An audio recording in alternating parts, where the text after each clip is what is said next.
This cherry burst is now done. We'll just twirl some glue in there. So all the values have been cut now for this compensated nut. This is 9 to 42 at concert pitch, so it's not the same as 10 to 46 or 11 to 49.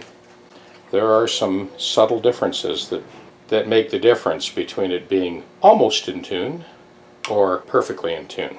Okay, this is acid test now for Darren's other Les Paul Custom, the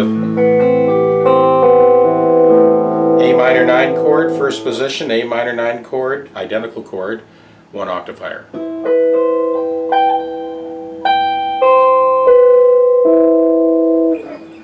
Same with the E minor 9.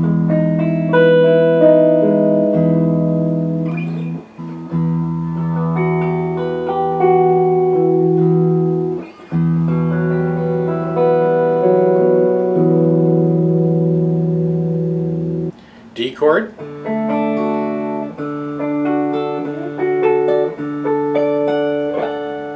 As I like to sort of do a cross section of chords along the entire span of the neck, I'll play the same chord in a bunch of different positions.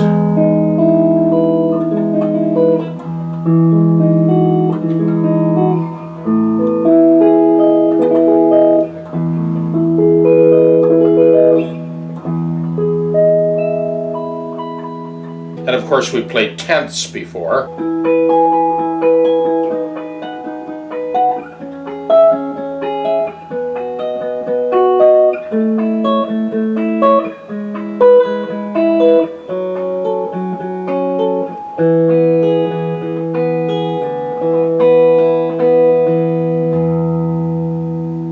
Okay, I want to demonstrate the displacement of pitch with these really light strings, 9 to 42. Now, lots of people use 9 to 42 strings. I'm not trashing the strings. I'm just, once again, making observations. So watch how much displacement there is when I play each note, how sharp the note goes, and it takes, it takes a while for it to kind of float back to center.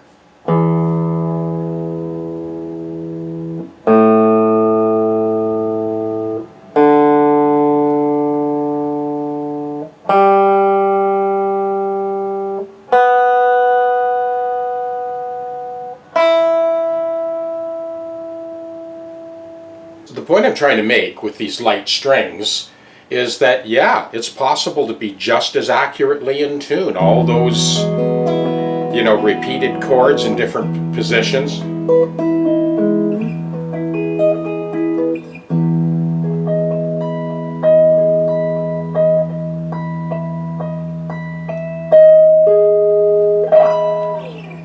Trying to think of like the least likely song you would ever hear anyone play on a Les Paul.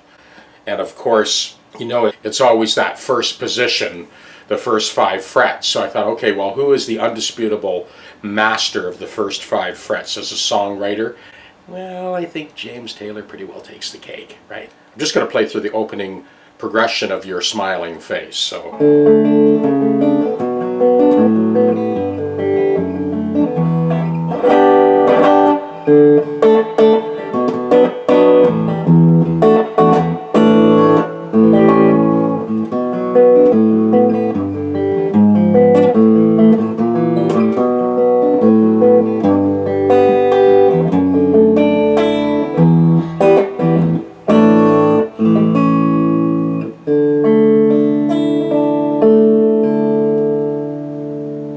I basically spend a day setting up a Les Paul to play this accurately, between the compensated nut, the lay of the neck, the fret dress, all of that stuff.